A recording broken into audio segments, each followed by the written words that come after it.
What's going on, everyone out there in the video game land? My name is Myles Farrington. I am here with my co-hosts, Adam Leonard.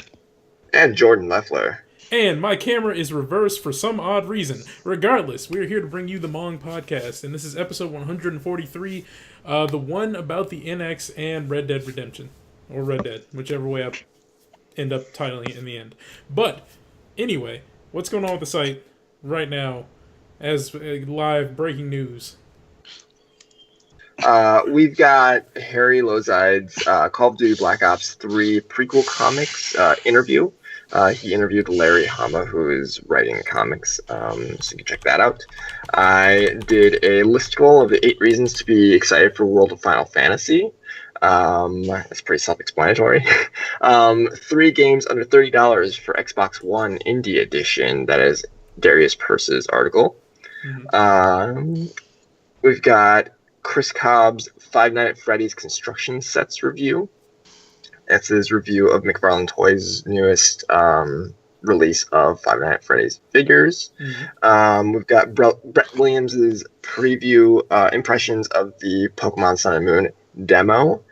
And my World of Final Fantasy first impressions. I will be continuing with the review this week, so you can probably get more updates on that as the review comes out. And Brett Williams' editorial on why the Nintendo Switch is the definitive 21st century console. And Chris Cobb's Syndrome review. I've never heard of that game. Yeah, I hadn't heard of it before I read it either. But it was pretty good review. Check it out if you're curious about it. It's a horror game. Oh, okay. Maybe I have heard of it and I just don't remember. I don't know. But you know what you can do out there, fans, listeners, watchers. If you would like to join us, feel free to click the link in the bottom of whatever you're watching this or listening to this on. And it should say, hey, there's an application here. You can go fill it out and you might be able to join the MONG team. Even if you feel like you have a weird talent or skill that you don't think is applicable, you should still apply because we might be able to find a place for you. And yes, there's that. So yeah, beyond that, what has been going on with you all's weeks beyond the hype over 2 certain announcements that we will talk about in due time? I just basically spent a lot of time finally finishing off the last bit of Witcher DLC. I actually played through Blood and Wine. It was fantastic. Probably one of the, if not the best piece of DLC I think I've ever played for a game. Nice. Sweet. That was the had vampires in it, right? Yeah, definitely has plenty of vampires, like heavy fairy tale elements to it, mm-hmm. and a completely new and kind of different location for you to explore and quest and stuff. That's very cool. That sounds like a lot, especially for Witcher, considering that game's already a lot, and you put a lot into a lot. And I'm just going to keep saying a lot. I think I've read, I admittedly didn't do everything simply because I've been playing so much Witcher that I was kind of at the point where I just kind of want to say, okay, I've done my Witcher 3 stuff. Mm-hmm. But, stories I'm hearing, if you did all the side stuff, that Blood and Wine's like a 20-hour DLC. Ooh, Jeez. That game just keeps getting bigger and bigger, and... Yeah. Go ahead. I was going to say, what's scary about that is that apparently, Cyberpunk 2099, whatever it is supposed to be, sizably larger than Witcher 3.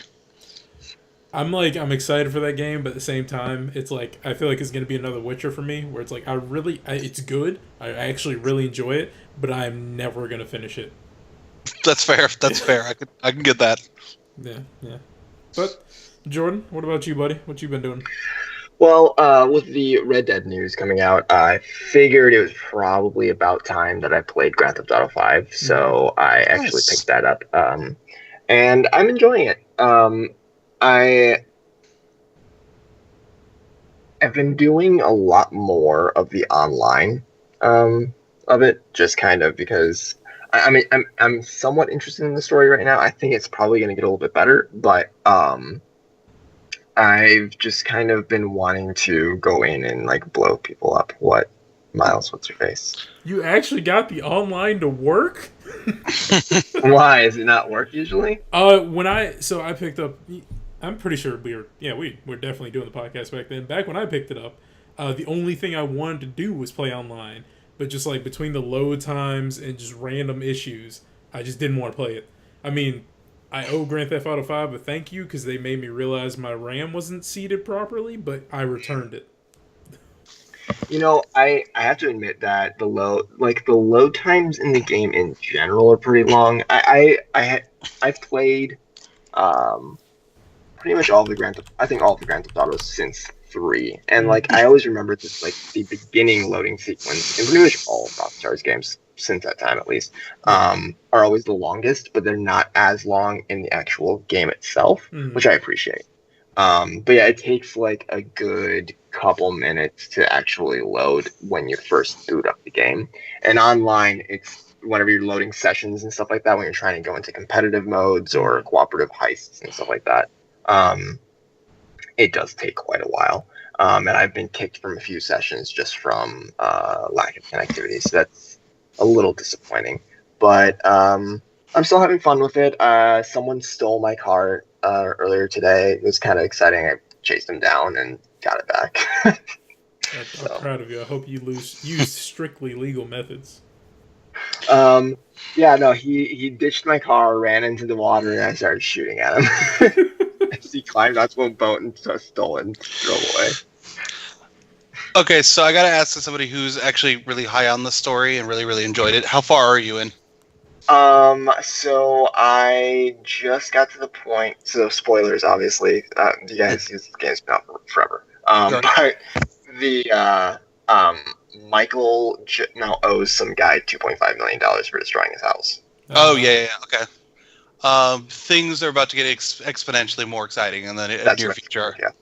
Yeah, I figured as much. And I know there's still a third character that's coming up, so I think I'm just gonna need to get a little bit more bored with the online in order to go back to the single player, which I don't. I see that happening probably fairly quickly. Mm-hmm. So. Well, hey, as long as you find some enjoyment in it. It's fun. I'm enjoying it. How about yourself, Myles? How was your week? My week's been pretty run of the mill. What did I do? I didn't really do much this weekend. My mom's birthday was recently, so we've just been celebrating that for a while. And I feel like I actually did something that I should mention, but I don't remember. Yeah, I don't know. I've been streaming. That's generally what my answer is for right now until I remember what it was I did. Lots of Destiny? Between Destiny and Binding of Isaac, just because I'm getting to the higher light levels in Destiny, so I'm kind of almost at the point where I'm done until something else comes out, which something else new is coming out in like, what is it? Add up math, about 7 hours. So I'll have something to do. But yeah, I've been having chill time with Binding because that's a little bit more, they're a little less stressful than Destiny is. So cool. Yeah. But speaking of things that are new and wanting new things, it's time for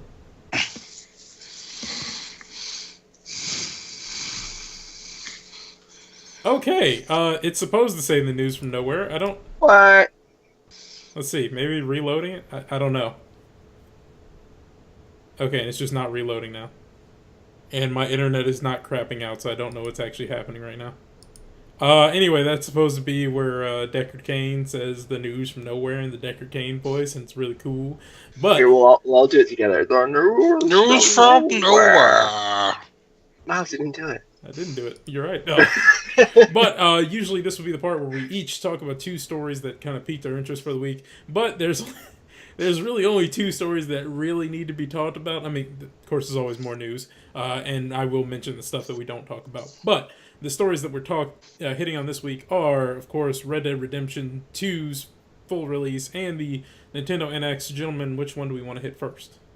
I think we should start with Red Dead because we're going to get really carried away with NX. Sounds good to me. So yeah. Do you want to just kind of like lead us into it? Yeah, so basically an announcement came out this week, or last week I guess it was, that Red Dead, after a series of kind of like cryptic teasers to Rockstar social media, that they were going to reveal the first trailer for Red Dead their new Red Dead game. This case, it turned out actually to be not Red Dead 3, but Red Dead Redemption 2. So it's technically a kind of numbered as a sequel to the original game, which is interesting. And yeah, we got like about a 3-minute trailer that told us literally almost nothing about the game, just like a bunch of pretty scenery. And we're given a release date of fall 2017. So what's your hype level at right now, Adam? I'm excited. I can't say that like I'm over the moon hype simply because fall 2017 is like a year away. Sure. And while the trailer was really cool, it didn't really tell you much about what to expect. I'm sure my hype level's going to get there because we know that I'm a huge fan of Red Dead Redemption, and this I really think that 2017 honestly is shaping up to be one of like the best years in games in recent history. If like the things that are probably going to be coming out are indeed coming out. So, but yeah, like I said, this was we all knew this was going to happen. Like it had to happen sooner or later, and it's here, and I'm excited to hear more about it.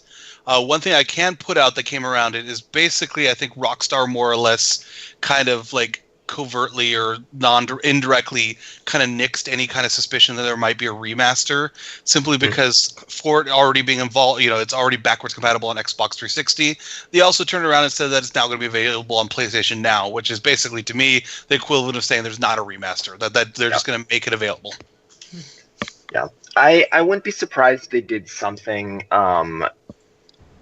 for the game's actual release, for being like a day one adopter or like a pre-order incentive or something like that. Oh yeah. And it may be that right now it's too soon for them to make that kind of announcement. But I can still see something like that happening. But yeah, I agree. Like saying this on PS Now and knowing that it's Xbox One backwards compatible with Xbox 360 version, yeah, it's probably a little unlikely at this point.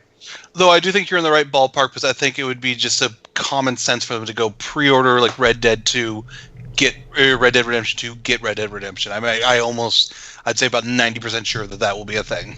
Yep. Yeah, I watched the trailer a couple times, and I have to kind of agree with Adam on it. Like, there's not a lot you can glean from it. I think mostly it looks pretty, and it looks like another Red Dead game, and it's confirmation that Red Dead Redemption 2 is real. So I think that's probably the biggest hype aspect of it right now, is just like everybody can actually finally start talking about it, and we can finally start getting more news on it. So that's kind of what I'm looking forward to. And I don't think it's like a disappointment, because I think it's just logical. We're a year out. Of course, we're not going to have like firm details of this game. They're still working on this game. I would expect maybe this might be a showcase piece at one of the E3 conferences. Perhaps that might be when we get like a first real deep dive glimpse into what's ahead. Or maybe not, because Rockstar also kind of does their own thing. They may not be reliant on, like a public event like that for them to further information about the game. Myles, what about you? I mean, everyone knows my opinion on this. I didn't like Red Dead Redemption. I never played Red Dead Revolver. I'm happy for everyone that's really excited about this, but I don't care at all. But I will ask this. I do know how it ended. I know that at this point, if it's spoilers for you, just go play the game. It's been quite a few years. Yeah. I do know that John Marston, however you say his last name. Marston. John Marshtomp. He's a Pokemon now. He did die. I'm aware of that. Where have they? I don't think they've announced it. So what do you think is going to happen in this? Are you playing as his son? Is this a prequel where you're playing as him back when he was still a gangster and killing people and bang bang? I think, and this might be wishful thinking, but my prediction is that it's going to be a prequel, because really we're running out of Wild West to experience, because that's kind of like a big thing about Red Dead Redemption, is that it kind of takes place at the end of the Wild West. So I think it's going to probably be a prequel. I don't think you're going to be playing as John Marston. I don't, though. I hope that he's an NPC that you have some interaction with. Perhaps he might be somebody that you do like a quest line with. That's just my thoughts, but Part of me expect this is kind of just as a prediction. Part of me thinks that with the success of Grand Theft Auto 5, we're going to see multiple protagonists for Red Dead. Yeah, I think that might be a safe assumption too. When I was playing through Grand Theft Auto 5, I was kind of considering that, now that the news of Red Dead Redemption 2 coming out is news. I was thinking, if that is that something that Rockstar is going to be using in more of their games? It could be an interesting aspect, and I actually really kind of like it. Kind of bring it back to Grand Theft Auto 5. I like having multiple people like kind of spread out across the map, and that way it's a little bit easier to actually traverse such a large expanse of an environment. I think that's a really useful tactic that certain games that are very large could make better use of. The Witcher, cough cough.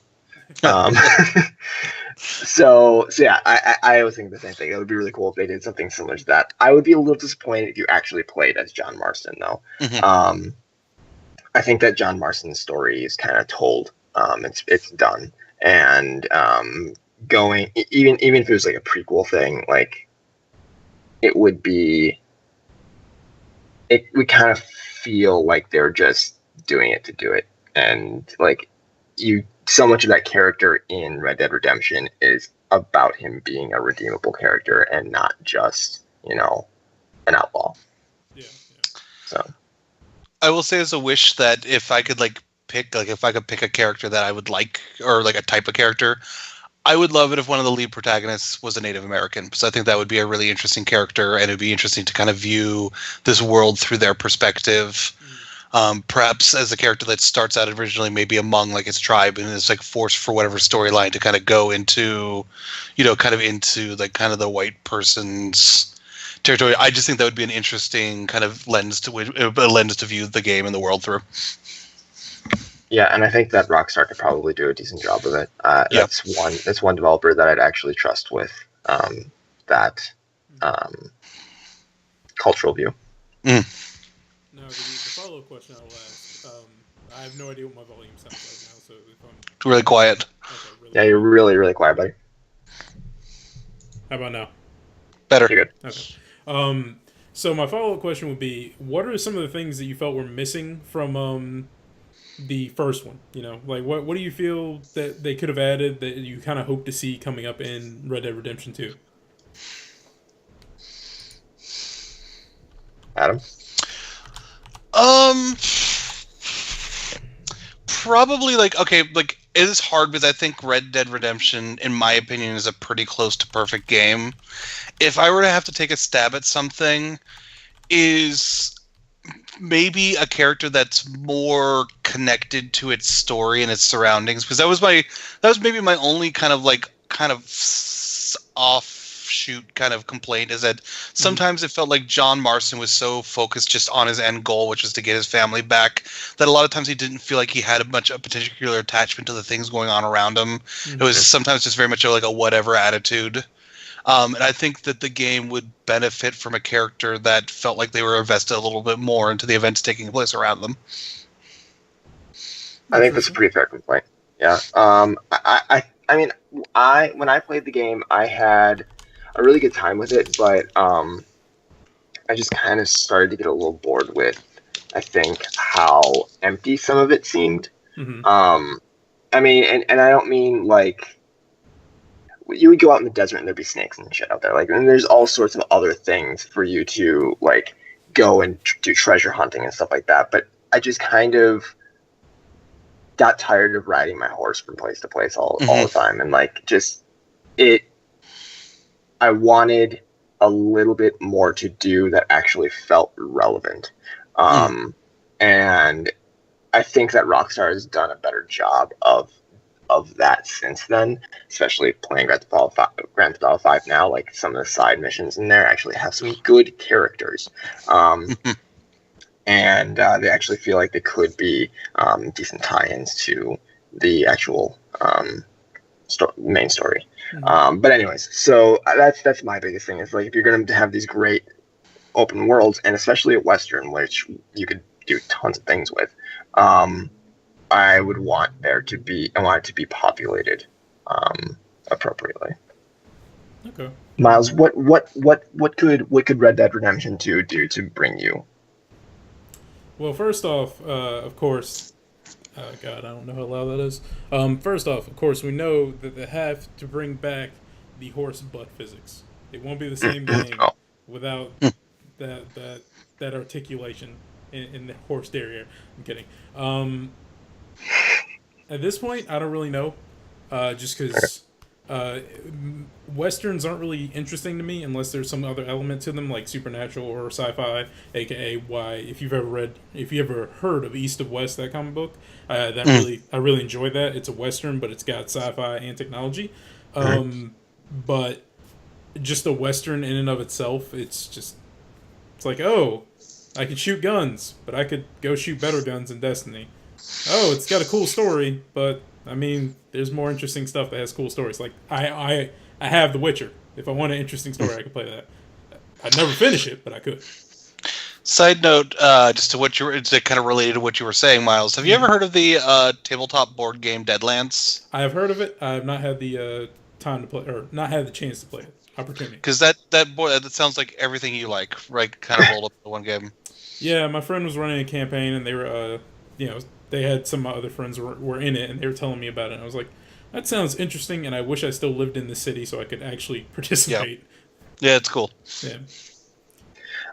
Lord Jesus Christ says, if they make a big side story DLC like Undead Nightmare for RDR2, what would you want it to be? Miles, you were saying that something like East of West, which a friend of mine actually lent me. I'm really interested in getting into it. But yeah, that would be cool. Like something sci-fi like would be cool. Yeah. I think it'd be cool if we're gonna go with like side like DLC type of things. I think it'd be cool to have maybe a DLC that's focused on kind of rubbing shoulders with famous like historical Western figures. Like that'd be kind of cool if you actually got to like, like participated like the OK Corral shootout and stuff like that. That would be really neat. I think it could verge on cheesy if it's not too careful. Like I think I agree.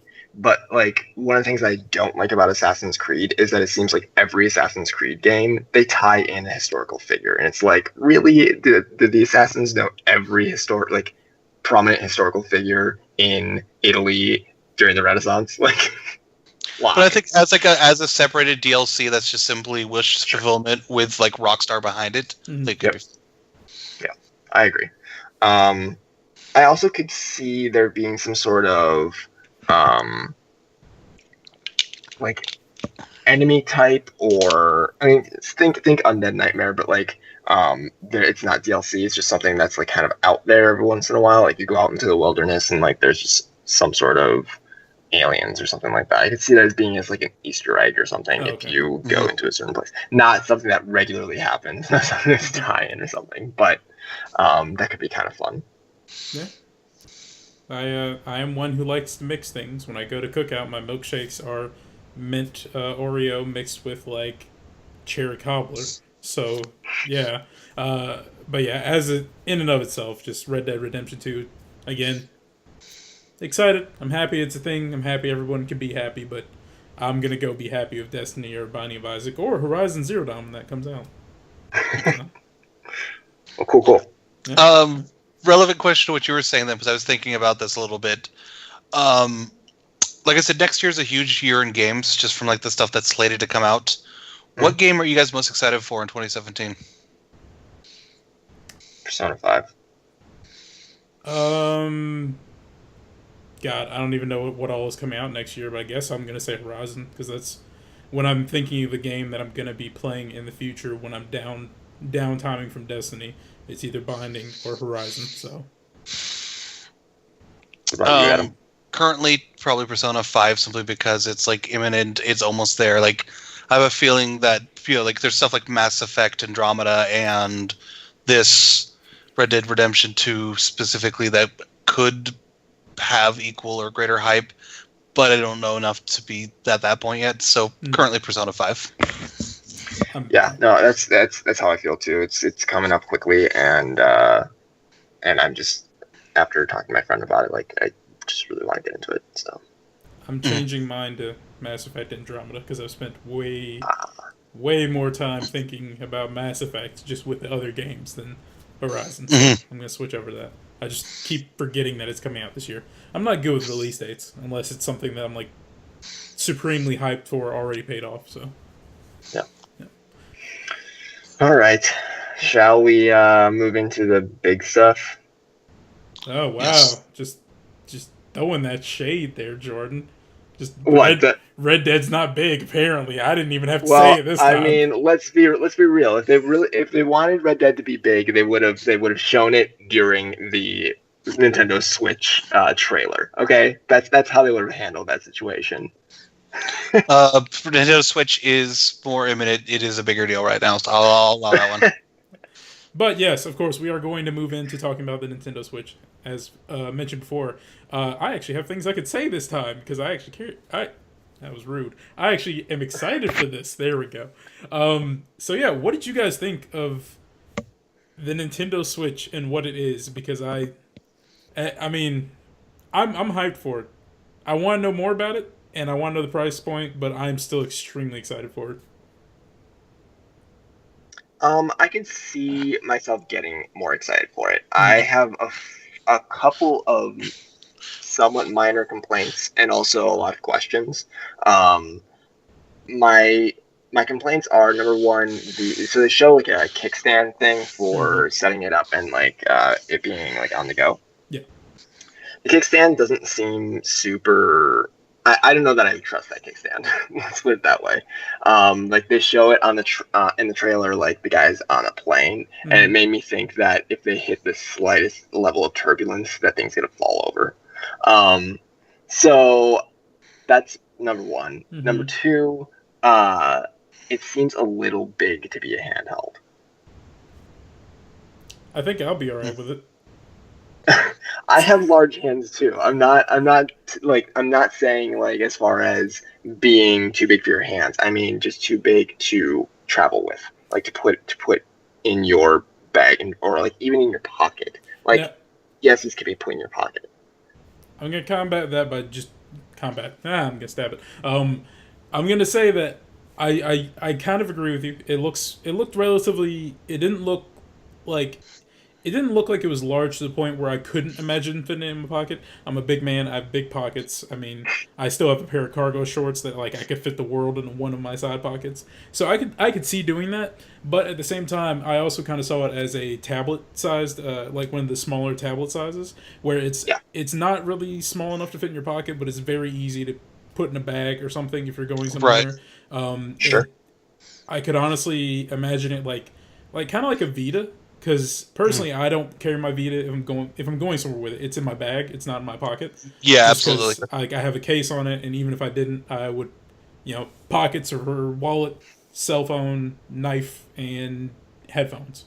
So I don't see that as being a detracting point. The kickstand thing, I don't know that.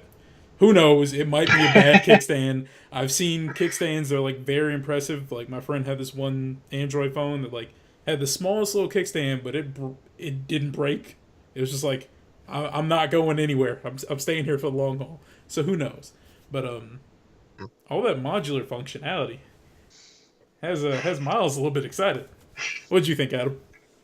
I think it was a very slick first trailer. It's hard not to get excited from what they showed and the functionality they promised. Now, that being said, like if you kind of stop and think about it, there's some big questions that need to be answered for whether this is something just like this initially is really cool or if this is going to be cool in practice. Obviously, there's stuff like battery life, like how much additional compute, like what is the handheld experience going to be like as opposed to like the docked experience? Like how much extra processing power is it potentially getting from whatever that dock does? They did show a really impressive list of third-party supporters, but we had to wait and shake out what exactly is coming out from those supporters. Like for instance, I know everybody was talking about the fact that it was showing that they were playing Skyrim on the NX, yet Bethesda has not actually confirmed any game for NX. So in theory, they could have just slapped a picture of Skyrim on there and said, "Look what you're gonna do." Yeah. So I think they have more that they need to tell us and more that they need to show us to show that they're really on the verge of a comeback from the Wii U. Yep. Well, we're not even going to mention those blasphemous words anymore. Wii U, that's evil. That's evil speak. We don't talk We about that. pew. That's what I say. We pew. That I know some people are complaining about the name, the Nintendo Switch. I understand it. It's not the best name, but I understand where they were going with it. And honestly, it is miles above the Wii U. So we can all agree. Shut up. Miles. We can all agree on that. That it is just like head and shoulders above that atrocious, horrible name. And God, yeah, that trailer just like that. Also, one thing that was noted about the trailer is it's not really kids and family anymore. I mean, I'm sure Nintendo's always gonna be like, "Hey, parents, buy this for your kids. It's good. It's good for them." Because it's not like all chainsaws and what's PS4 delving into places you shouldn't be and stealing from dead people. But it is it was very focused at like the millennial age and the age of the people who would probably be the kind of people who are going out and buying this for themselves and not either getting it bought for them or buying it for their kid. So that was an interesting little slant that Nintendo took. I kind of like it. It worked, I guess. I was like, this looks a little cooler since people that look a little bit like me in terms of age and not actually appearance are playing it. Mm-hmm. What price point do you think it needs to be at? Yeah, I think it's going to be at 300 at the least 250. I don't think that's going to happen though. But I'm not sure because this is the first thing of its kind if you really think about it. It's the first dual thing, so they're kind of not really going to create a precedent here, although that's exactly what they're doing, but I don't know, I feel like they're going to have a little wiggle room on what they want to charge on it, simply because they can be like, this is nothing like what you've ever gotten before. This is home. This is out with your friends. Look at all the things you can do with our controllers. You can play 2v2 with the sliding off control. What are they called? Joy-Cons is what people are calling them? Yeah, I think that's what I've heard. It's like you can slide off the Joy-Cons and play 1v1, or you can have two of them and play 2v2. And all that's really cool sounding. I mean, execution's what's going to matter in the end, but it looks really cool. I think with it not being as powerful as an Xbox One or a PlayStation 4, I think it needs to hit that $300 mark or below.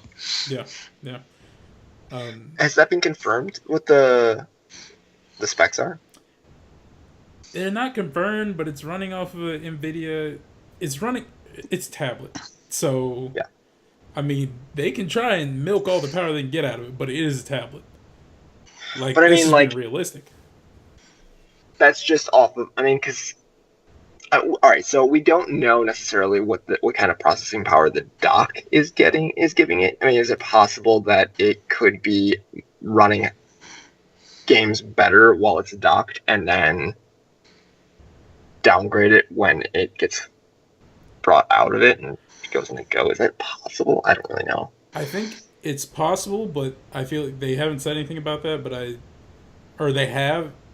I've heard things. I know people are curious, and there's no solid answer, but I feel like I've heard that that's not going to be the case. That the dock is pretty much strictly for a TV thing and charging, I guess. I mean, that'd be cool, but I could also see that being a problem because, no one's going to like it when they can play X game on their TV, but then the moment they take it out of the dock and they go somewhere, it's chugging and not working. Because then people are going to be crying foul and being like, this isn't what was advertised. And they wouldn't be wrong. So I feel like that would be kind of touchy for Nintendo to do.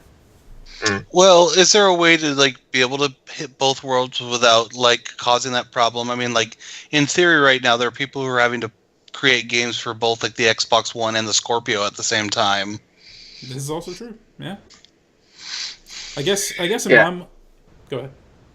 I was just going to say, as far as price point goes, it does very much depend on what the tech is. And if it's not going to be on par with PlayStation 4 and Xbox as they are now, not even their new releases, I don't think they can get away with much more than $300. If it were on par, I think they could go to $400. Mm-hmm. Yeah, I think 300's the sweet spot. That's where they need to hit. 250 if they're like being ballsy, I guess, and Yep. 350 if they're being a little silly. I can see that happening just because of what it is.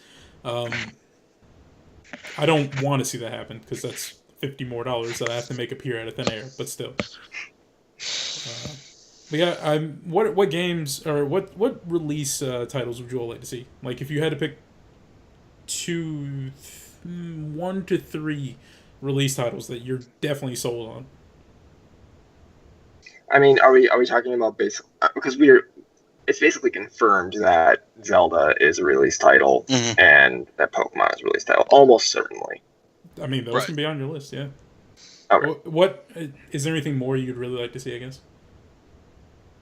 I'm not super hyped about new Pokemon, so I know Yeah. I'm crazy. I know. Mhm. You're not But welcome there. until they come out with a new Pokemon Snap, we're not on talking terms, me and Game Freak. Okay? um, What kind of travesty is this? Pokemon Snap wasn't that good. it was amazing. It Don't was even go there, Miles. okay. We don't I even go there. I will say it was fun, but it doesn't add up. It doesn't match up to the actual Pokemon series. I think that Pokemon Snap was a good idea, and it could have been executed a lot better if they had decided to invest in it more and made it more of a franchise. Okay, And I think that the I think the Wii U was definitely a missed opportunity on that. yeah. Adam, what about you? What game do you really want to see? I guess is the better question. You said like 3, perhaps. If you can come up with 3, yeah. Okay. Obviously, Zelda Breath of the Wild. Mm-hmm. That's a given. That hopefully will be a. I'm expecting that will be a day one game because that's really I think the system seller right there is that game. So like looking at what was on the list of developers, From Software's on there. They might be doing one of their Armored Core things, but I think that if they could bring one of the Dark Soul games, maybe not 3, but maybe like 1 to the NX, I think that would be a pretty huge get. That would be an amazing game to be able to take with you on the go. Mm. And I think that might show that they have a commitment to the hardcore gamers. Most definitely. And then I think we'll go with we'll go a little pie in the sky because I know that their publisher is also on the list. Persona 5. Yeah. That actually That'd be good. is very likely to happen. Actually, especially since Persona 5 was released on PS3. Right. It was? And So, Holy crap. And imagine the kind of the coup because of course because it's fair to say a huge a very substantial portion of the Persona fan base didn't actually play it on consoles. They got into it thanks to the Vita, thanks to Golden. So it'd be kind of a coup to Nintendo to be having it be Nintendo's the one that's got the portable version of PlayStation Persona 5. yeah. No, that would be interesting. I don't know. Yeah, I have to agree with Adam on Zelda. I'm curious about it. I can't say that I'm super excited about Zelda yet. I feel like they need to prove to me that it's not going to be an empty world. I haven't seen that yet. I think they've taken a lot of cues from other people who have done open world successfully, Bethesda, for example. And I am hopeful, but still, I will reserve judgment until I actually see the game running. But that would be one thing as a release. My pie in the sky, Pokemon Snap 2. I'm always gonna ask for it. And number 3. I don't know. I would guess probably a free-to-play Metal Gear Pachinko because I did see Konami on the third-party publisher. What is even that you just said? So I'm gonna peer into the third-party list, and keep in mind my answers are. There's only gonna be one answer that doesn't sound absolutely insane, but I don't care. The one answer that doesn't sound insane is of course Pokemon, but the caveat is I need to be like an actual Pokemon, not. I'm sorry, but I want actual Pokemon before I want Pokemon Snap, or before I want another Pokemon XD Gale of Darkness. Yeah. I mean, I'm not saying those games aren't good. Definitely not saying that, but I'd rather be able to play fully realized Pokemon I love and am nostalgic about on my TV or on my monitor if I ever sell that freaking TV. Then Pokemon Snap. And then looking at the list of third party support that they have, I would actually like to see. I see Capcom on here. I see. I don't know. My other answers are kind of silly. Like I would like to see like a Guilty Gears RPG or something, which isn't. I mean, I'm not talking about the crappy, like, what's it called? What's that Dynasty Warriors thing esque that came out a few years ago? Not talking about that. I would talk about like an actual RPG. I guess that's what I usually imagine myself playing on consoles, but I don't know. I want to see something that's interesting because that's what Nintendo does. They make interesting more than they make something like Witcher. Not saying the stuff isn't as good or on some kind of comparable level of entertainment, but it's just their stuff I feel like is always more gimmicky's not the right word, but it's the one that's coming to mind. But I am gonna actually rewind a little bit to Pokemon Snap, not to make Jordan happy, but because I actually have a legitimate question. So with the modular functionality of this thing, with the controllers that slide on and off, with the, I admit also one thing that really sold me, seeing that a normal controller is like coming out with this thing, the Switch Pro controller, whatever it's gonna be called, and it's actually a controller. Oh, that made my heart sing. But the functionality of like the Joy-Con controllers, how you can slide them on and off, how you can combine them to make one controller, how you can use two of them to play verses on one pad, which is awesome. I've seen ideas floating around about like them releasing different Joy-Cons depending on what the game is. So in the case of like Pokemon Snap, I saw like it's of course not real. There's no confirmation or any validation for any of these things. But it was a Joy-Con that's like themed for Pokemon Snap. It has the Pokemon colors, and it was like I guess it was kind of like camera-like. I think I don't remember all the details, but it was just like one that was built for playing Pokemon Snap is what I was looking at. And I think it actually had like a camera on it. Like one of the Joy-Cons would have a camera on it, which of course those things look cool, but I don't really think they have that much power in them. I don't even know how they work, honestly. Like, how do you charge them? I guess you charge them by connecting. Yeah, but what do you guys think that that's a thing that could happen, should happen, and like if so, what do you think would be like a cool Joy-Con controller? That's what game and what do you think would be a cool thing, I guess? So you're not asking specific to Pokemon Snap, you're just saying like other games that will get like basically these peripherals that sold with them. Yes. Also, if this does happen, what do you think would be a good price point for it? Do you think it should be something like a special edition where you have to pay extra to get the Joy-Con? Or do you think it should be like, if it has a unique Joy-Con for it, it comes with the game, even if that is an extra price? Yeah, I mean, I think if it absolutely, the game absolutely needs that like specific Joy-Con. I'll call it peripheral because I'm not really sure how they connect or what. But if it requires that, I think it needs to be sold with it, and I think that they will have to factor that into the price. Anything that has an additional piece of equipment with it is going to cost more. I would worry about it a little bit if they started doing it. I would worry about it a little bit if they started doing it right away. Just because that could very easily destabilize their market and not put a lot of confidence in people who are buying it and suddenly realizing that there's a lot more stuff that they're going to have to buy down the road just for owning this thing. So they would have to do it seldom and after they've got a large install base. But I think they could do it with certain things. I can't think of anything right now because all I think about is Pokemon Snap and having a camera to take pictures with. Now, thank you, Miles. You made me so happy.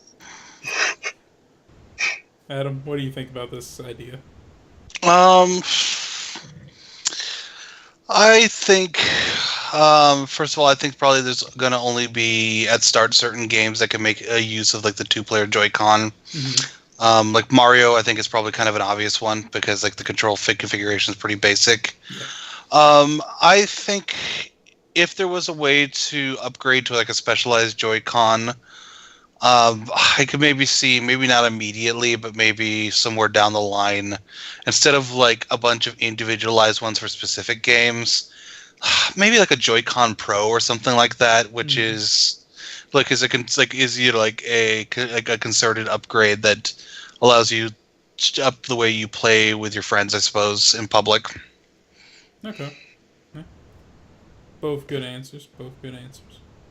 And I guess the follow-up question would be, what do you all think the price? We've discussed price point for the console itself. What do you think the prices should be for the games?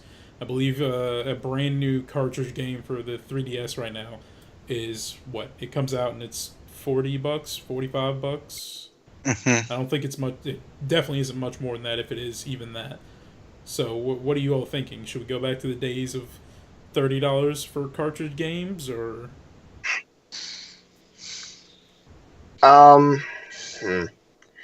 It's hard to say just because we haven't had cartridges in so long. Um, 3DS though. yeah, I know. How much is a 3DS cartridge going for these days? Like I said, I think it's like on release they're about $40. And I want to say it's the same for PS Vita. Oh yeah, they do use they use cards, but yeah. But yeah, yeah. Though I don't think format necessarily dictates price. Specific. This is a more powerful cartridge than like your average cartridge. It doesn't mean that they have to charge less. I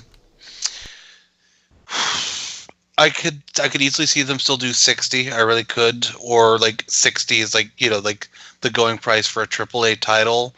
If they're trying to acknowledge they're not like a complete full like next gen, like like if let's say that the games aren't at the same graphical quality as PS4, Xbox One. Let's say that turns out to be true, and they want to make an acknowledgement of it. I could see them doing 50.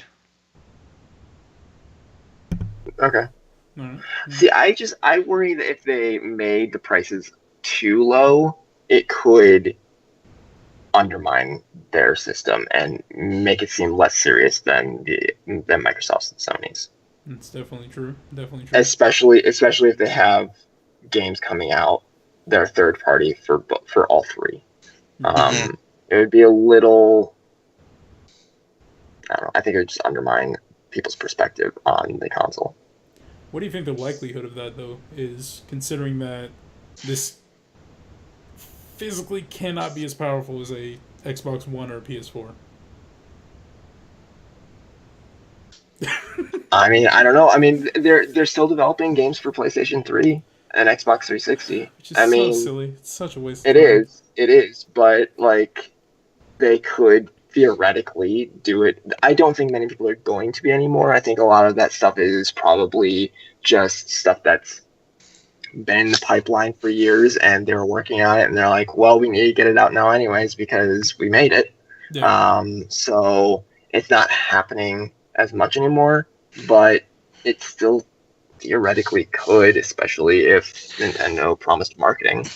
You have to be careful though, because I think, okay, let's take for instance that in the next month or so here, Skyrim Remastered comes out for PS4, Xbox One. I think it comes out for $60.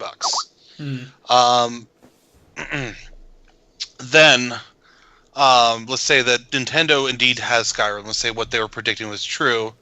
But their Skyrim, obviously, let's say that the graphics aren't, let's say that it's not, performance-wise, not quite as strong as the one for Xbox 3, Xbox One, PlayStation 4, but they're still trying to charge the exact same price for it. That I could also see rubbing some people the wrong way. These are all valid points. And of course, right now, all we can do is speculate, considering that we won't know anything more until 2017. But I guess to be fair, to keep on spieling though, to like kind of extrapolate this further, I apologize. Then again, I guess you can make the argument now that you could buy it for Xbox One, let's say, and PC for the same price. But if you got a nicer PC, it's going to play better on your PC. So. Oh well, yeah. I mean, not PC Master Race, but it's always going to be the better experience if you know what you're doing. And I don't know what I'm doing, so therefore it works out pretty well. So yeah, I guess. That's us speculating about the Switch and everything. Yeah, we can hold it. Might as well. Okay. So, yeah, again, this is all speculation. We won't know anything until 2017 for some odd reason, even though it comes out in March. So I guess the moment January turns over, they're going to start being like, hey, here. I find that absolutely ridiculous that they're waiting until 2017. Yeah, it's It is. ridiculous. It's like, why did you even reveal it? I mean, I know they're under pressure to reveal it, but it's like, what are you doing? You should have revealed it months ago and still been leaking information now, because you're going to give yourself 3 months, assuming you start immediately when January starts up. So I think they could have gotten some holiday pre-orders too if they had been smarter about this. yes, because there would have been the kids that were like, "Mom, don't buy me X, Y, or Z. Just pre-order a Switch for me." And parents have been like, "Okay, Jimmy, anything to keep you from burning our house down."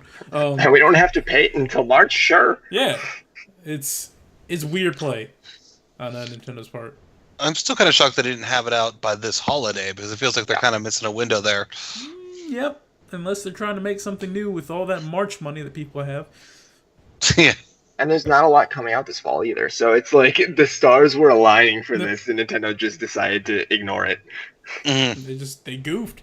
I mean, I'm not gonna talk I always talk bad about Nintendo, so I guess I am talking bad about them. I mean, I'm excited for this. I really hope it comes out. I really hope it's, of course, gonna come out. I hope it's good when it comes out, and I hope that it is successful because it's actually interesting because it's like it's a gimmick and that's what we expect from Nintendo, but it's not a ridiculous one like waggling a controller, or having a gamepad that functions stupidly and you have to use and it's unwieldy and stuff.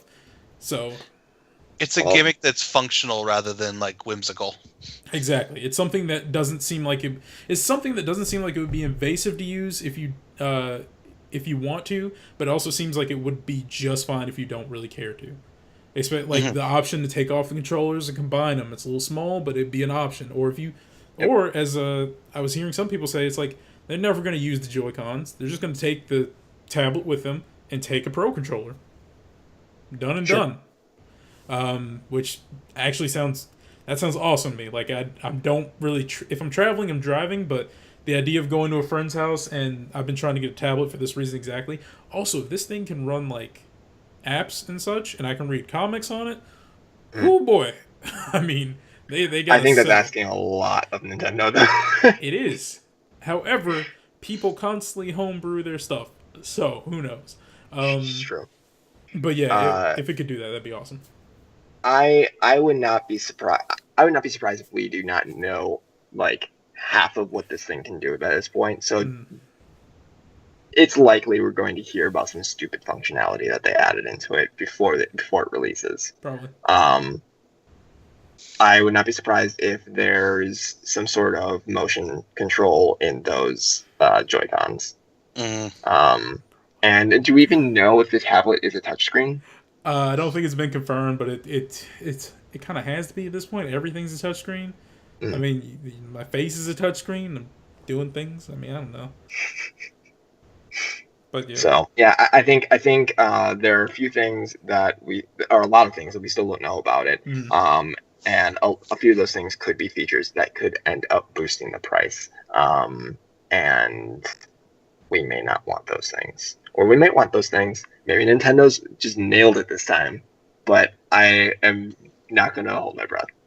I know one thing that I heard, that it only has 32 gigs of onboard memory. Nintendo, for the love of God, do not do a proprietary memory expansion system. Just do SD cards. Please, God, just do SD cards. We'll see. I mean, you can get like so many gigs on an SD card for like $10. Just do that. Yeah. I feel like there was something else I meant to say, and it's not coming back to me within the time. Oh, do you think Nintendo's going to get mod support? If the thing can handle that, mods can be. Go ahead. Nintendo has not in the past been very accepting of people tinkering with their hardware. So this is true, but they're gonna have to grow up one day. All the other big boys are they though? All the other boys are getting big and going to college with their freaking Scorpios and I guess community college. And this isn't insulting community college. I went to community college and community college with the PlayStation Pro. So, I mean, I think they should have mods, and we can have like Bowser dragons in Skyrim. there you go. That would be cool. That'd be awesome. Yeah. Oh God, my niece. Oh, I forgot to change the title of the podcast. That's what I forgot. Oh well, rip. We have to do it all over again from the top. I mean, this one's actually kind of flown by. Not that they don't all flown by. Anyway, yeah. So that's what we know about the Switch right now. That's all. Of course, there's been more information that's come out that we didn't mention just because that would be reading 5 articles worth of stuff. But yeah, if you don't know what the Switch is or you want to know more, just type in Nintendo Switch into Google. It'll be amazing, I swear. I guess the last question I have, is there anything else is there like a dream function you all want from this thing?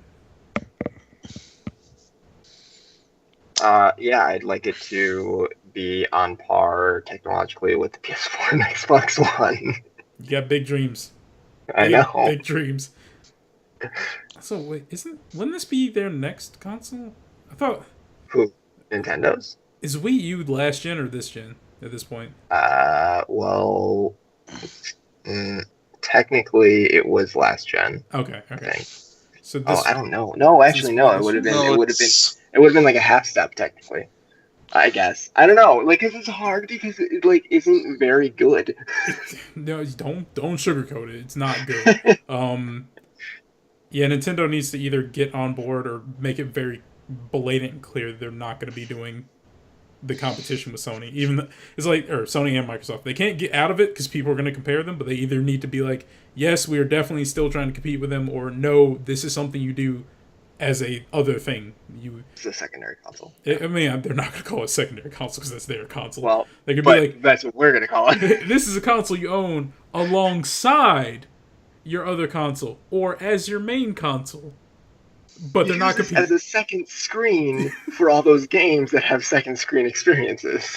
Yeah, they don't. That was really big when Watch Dogs got announced, and then no one ever did anything with it. Oh, that's what I was thinking. They need to get the bad news out. That's just the thing. Yeah, I'm kind of parroting, but yeah, they need to get that out. They need to be like, okay, so everyone's really hype. Good. This is the bad stuff, right quick. And this is all the amazing things you'll be able to do that's going to make you forget about the bad stuff, like the battery life that might not be amazing, or the motion controls and the Joy-Cons, or this function where you can look at a map and see other people that have other Nintendo Switches in your nearby area. You can leave notes and gifts for them. We swear we didn't take that from a bad thing that someone else did.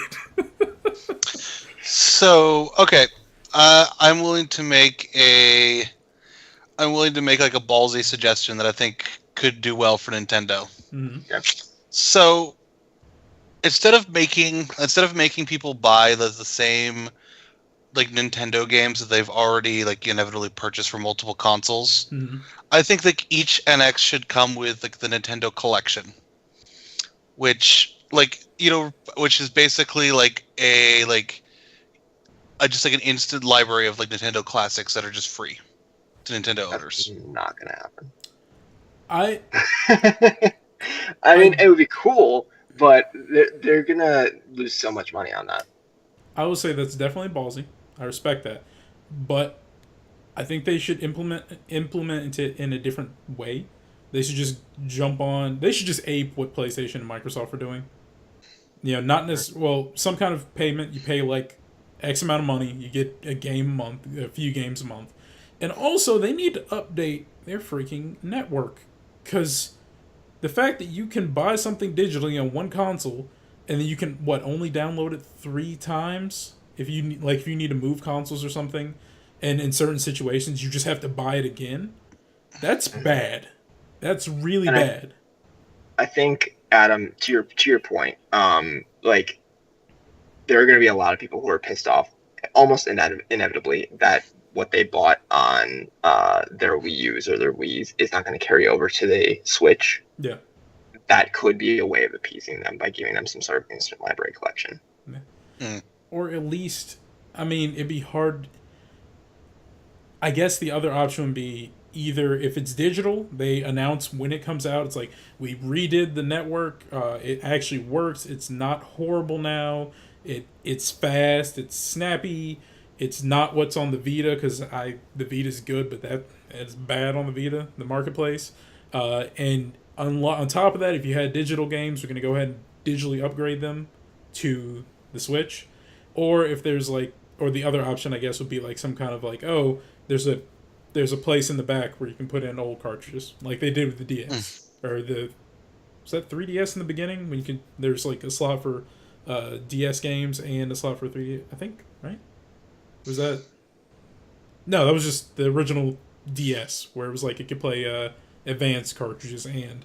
I mean, they could definitely make it sleek, and they could make it like, with modern technology and how small those cartridges are, I'm sure they could find a way to make it like small, kind of hidden, not like hard to get to, but something like, if you don't have any DS games, you close something and you never have to think about it.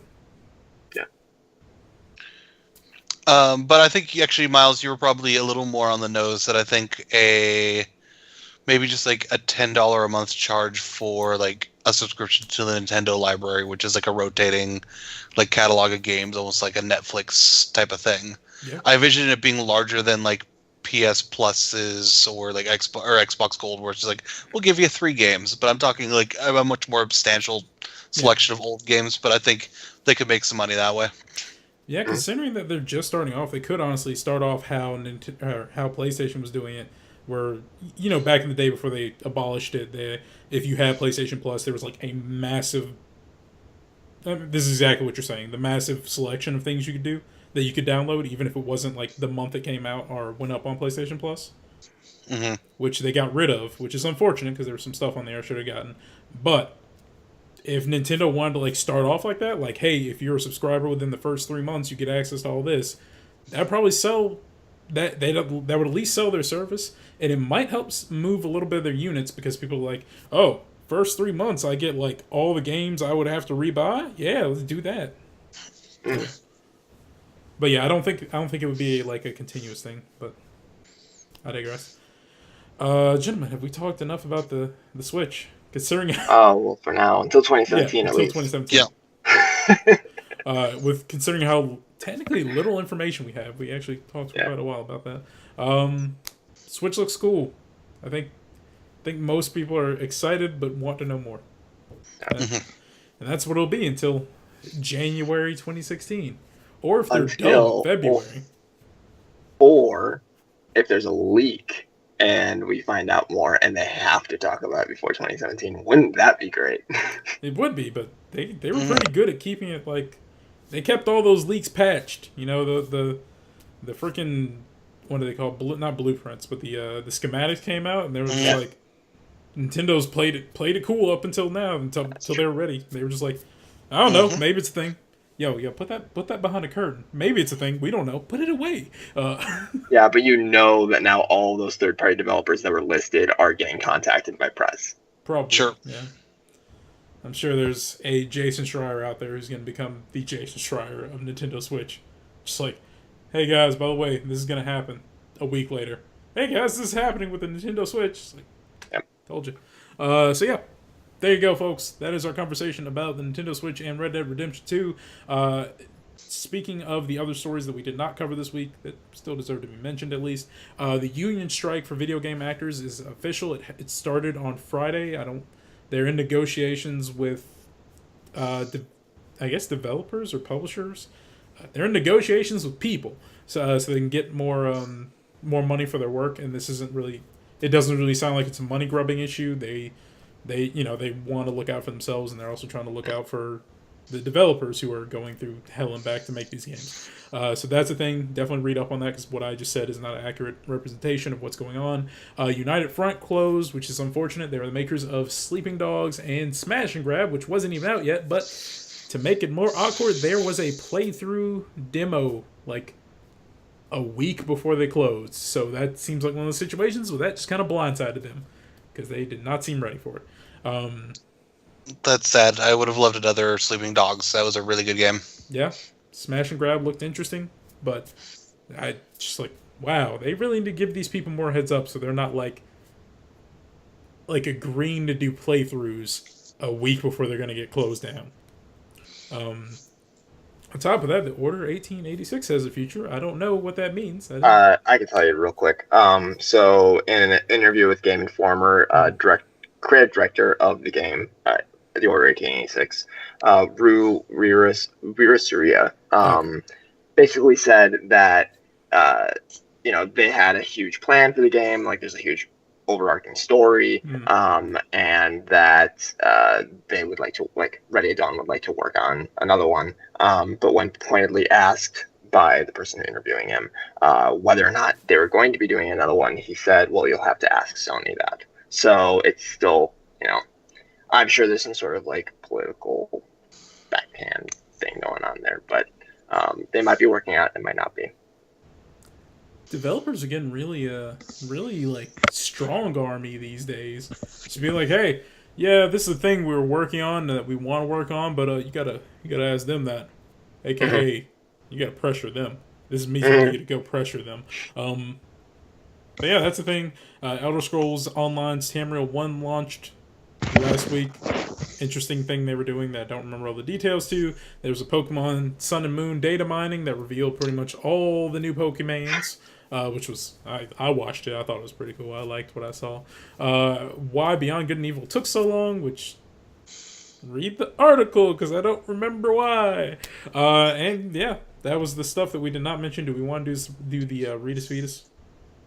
I'll hold it next week. Okay. He's back anyway. He's here. He's angry. Yeah, closing segment. Our schedule is usually to record on Sunday afternoons and release... We usually record on Sunday afternoons. This was a little special case because plans got a little switched up. If you want to email an idea to us for the Thought from Nowhere, which we usually would read right before this part, and then discuss it, but we didn't this week because we already had a lot of discussion. You can email that to us at contact.mong@gmail.com. That's also where you can email any inquiries or questions, or if you want to sponsor the podcast. Also, you can find us on YouTube at Mong Network and Middle North Gaming Plays. Mong Network is where the podcasts go. Middle North Gaming Plays is where the gameplay goes. Twitch channel is, of course, Mong Plays. Sometimes some of our co-workers get on here and stream stuff, and sometimes it's the podcast, like it is right now. You should be here, listening to us live, talking and conversing and enjoying our faces live, moving in active motion and not recorded. Also, you can find us on Facebook, Tumblr, and Instagram. Look for Middle North Gaming or Mong. Our website is, of course, middlenorthgaming.com. That's where everything is. Everything we do is on there, so go check that out. And also, if you want to be awesome and help us keep the lights on, because unfortunately having a website is not free, we have a Patreon. Look for Middle North Gaming, and there are different tiers there that you can support us by. I don't want to keep harping on that one tier, but yeah, you can make Jordan... There we go. Where am I at? There. Oh, he's down below me over here. You can make him drink some ketchup. Whole bottle of it. Because for some reason that never got changed. You're asking I need for something better. I'm sorry. I don't know. If we were closer together, I would say we could tase somebody, but... I'm not. I would rather drink a bottle of ketchup. You say that until I feel like you get halfway through that bottle and just be like, can I just get tased? At least that'd be it'd be painful, but it'd be a... What if I could get through half a bottle of ketchup and then get tased? That seems like a bad Or you have decision. to drink a bottle of ketchup while being tased. I don't think that's what I'm possible. saying, yeah. I think he'll drown, actually. But anyway, yeah, you can... The tasing thing's not happening, but you can make him drink a bottle of ketchup. And last but not least, of course, if you want to find us specifically, these people, not... if you want to find us, you can find us on Twitter. My Twitter handle is... My camera's all flipped around. It's over here. I'm pointing at it right now. Furious Milk. Adam is... Fanboy_Adam. And Jordan is... JL_Fleur. And Mr. Redis Fetus... God, that's so annoying how my camera is pointed the wrong direction. Mr. Redis Fetus down there doesn't actually have a Twitter handle, so there you go. Or he probably does. Huh? You just find him here. Hey, you just find him here. And I guess the guy who made that costume probably has a Twitter handle. We just don't know what it is. He's gonna find us and he's gonna be like, "What are you doing?" What can he do? We don't make any money off this picture. He has literally nothing to get angry at us for. If anything, we're giving him publicity. Yes, that has been Mong Podcast episode 143, the one about Red Dead and Nintendo Switch. The Switch and Red Dead? I guess Red Dead and Nintendo Switch. I'll go in chronological order. And thank you all very much for hanging out. This has been fun. And I'm going to go edit so I can... Jesus Christ, sorry, 10:45. Ooh. Bye. Good Ropes and day and sticks. good week. I don't have an outro.